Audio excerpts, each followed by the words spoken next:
2004, 27-year-old Dan Markingson died by his own hand after being placed without consent into an AstraZeneca clinical trial of 3 powerful neuroleptic drugs.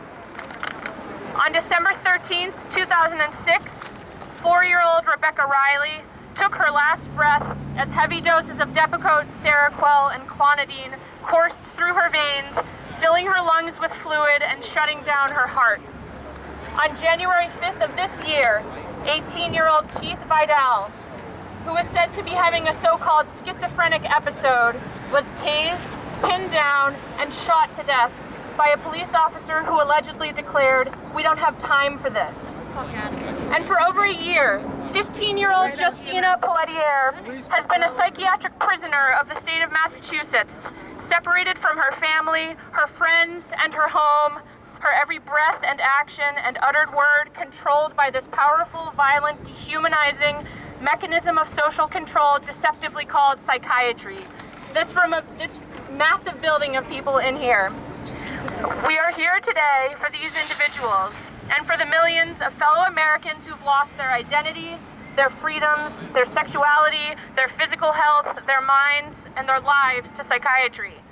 For the many who died 25 years early because of the damage caused from psychiatric drugs. For the youth of our country, whose natural, healthy, human experiences have been turned into symptoms to be drugged indefinitely, robbing them of their right to grow up fully human. We are here today because we are the lucky ones to be free. Free to have and to use our voices, to own our bodies, to be in this fresh air. Free to be human again after being so dehumanized by you, psychiatry, your pockets bulging with profits reaped from our human fears and pain. You, psychiatry, a master exploiter of suffering, a pill hustler, a preacher of false promises. You, psychiatry, slave master of the human experience. At the heart of this dystopian age of psychiatric pharmaceutical control is the Diagnostic and Statistical Manual, a book of degradation and dehumanization and psychiatry's most effective enslavement apparatus. A slave is, quote, a person who is the legal property of another and is forced to obey them. Justina Pelletier and so many others are currently locked against their will on psych wards and in so-called group homes. Clinical strangers, their indefinite masters, determining what chemicals are to be put in their bodies, whether they'll have custody of their children or be allowed to work or see friends or attend school, and when they'll be able to breathe fresh air again.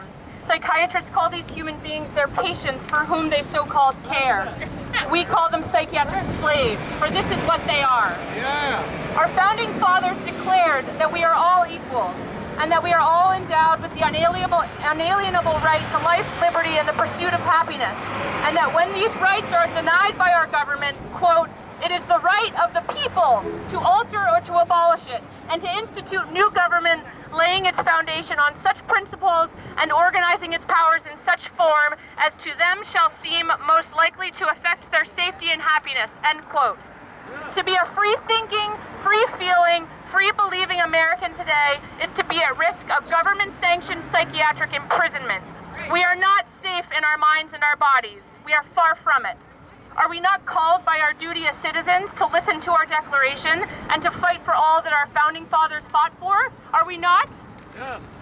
Our government is but a pawn of psychiatry. Our politicians' campaigns padded by the pharmaceutical and so-called mental health industries. Yes. The psychiatric pharmaceutical industrial complex has a lobby almost $100 million greater than any other in our country. And our elected leaders, like Representative Tim Murphy, are fighting hard to pass bills that will strip American citizens of their basic rights in the name of so-called mental health. Bills they claim are for the greater good, but that are truly for the benefit of those who stand to profit from the psychiatrization of our fellows. It's time to rise up and take back our humanity. It is time! We must start by naming psychiatry for the many things that it is. A political manipulator, a force of social and behavioral control disguised behind a facade of medical authority, a government-supported perpetrator of civil and human rights violations, a chemical rapist declaring, "This is for your own good," as it guides a syringe or pill bottle to its unwilling victim. Yes. The DSM has now reached into nearly every facet of our humanity in the name normal. The slow creep of psychiatry's influence over the last century, now deep within our homes, our schools, our foster system, our nursing homes, our prisons, and our workplaces. It has seeped into the courtroom, its skill as supreme scaremonger, altering the course of justice by manipulating words like safety, risk, and care, so that judges no longer privilege individual liberty over the tyranny of force. Psychiatry uses the media to fuel our fear of difference, of emotional suffering, and of our capacity as human beings for violence and self-destruction, as Aubrey so articulately spoke about. Indeed, it's taught us to forget what it means to be human. Perhaps most catastrophic of all is the impact we can't see, the devastation that resides within us, for psychiatry has slinked into our most sacred corners of self, our minds, where we house everything about how we define ourselves and what we value and what we want and how we want to live in the world. To this we say, no more! No more! No more! No more!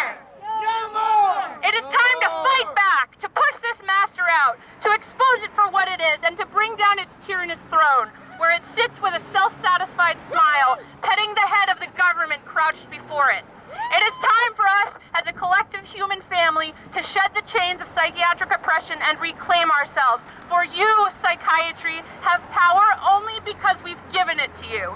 We, the people, can and will take it away, no matter how many generations of protest and organizing and determined activism it takes.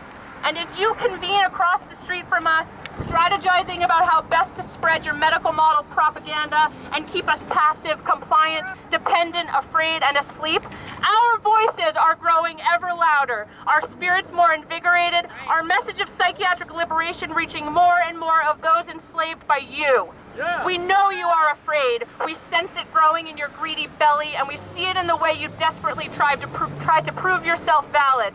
We know that one day, however far into the future it may be, the last faces you'll see before you fall into extinction will be the ones of those of us who've survived you. Our cheeks lit up by the light of a bonfire of burning DSMs. These human beings whose spirits could never be touched by you, no matter how hard you tried. That day will come. It's already on its way. Here's the human race for all!